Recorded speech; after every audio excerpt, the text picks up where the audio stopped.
আর কিয়ামতের মাঠে বহু নেকি ফ্রি ফ্রি পাওয়া যাবে। এটা কি জানেন? কিয়ামত অনেক নেকি বিনামূল্যে ফ্রি ফ্রি আসবে আমলনামায়। কেন আসবে বলি হাদিসটা। নবী সাল্লাল্লাহু আলাইহি ওয়াসাল্লাম বলেছেন, তোমরা কি জানো সবচেয়ে বড় মিসকিনকে?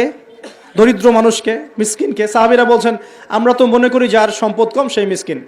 নবীজি বলছেন, না, প্রকৃত মিসকিন সে ব্যক্তি নয়। প্রকৃত মিসকিন সে ব্যক্তি যে কিয়ামতের মাঠে উঠবে, উহুদ পাহাড়ের সমান নেকি নিয়ে উঠবে। উহুদ পাহাড় দেখেছেন তো? বিশাল পাহাড়। উহুদ পাহাড়ের সমান নেকি নিয়ে উঠবে। নামাজের নেকি, জাকাতের নেকি, হজের নেকি, ওমরার নেকি, বিভিন্ন নেকি।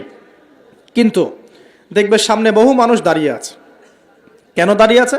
কারো কাছ থেকে টাকা নিয়েছে, টাকা শোধ করে নাই, কাউকে গালি দিয়েছে, কাউকে অন্যায়ভাবে অপবাদ দিয়েছে, কাউকে আঘাত করেছে, কারো উপর জুলুম করেছে ইত্যাদি। বিভিন্ন রকম মানুষের সাথে জড়িত পাপ ছিল, ঠিক আছে?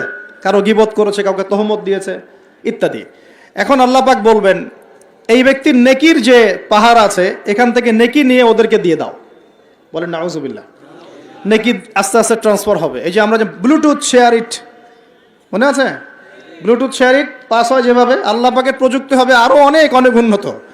মুহূর্তের মধ্যেই নেকি ট্রান্সফার হয়ে যাচ্ছে।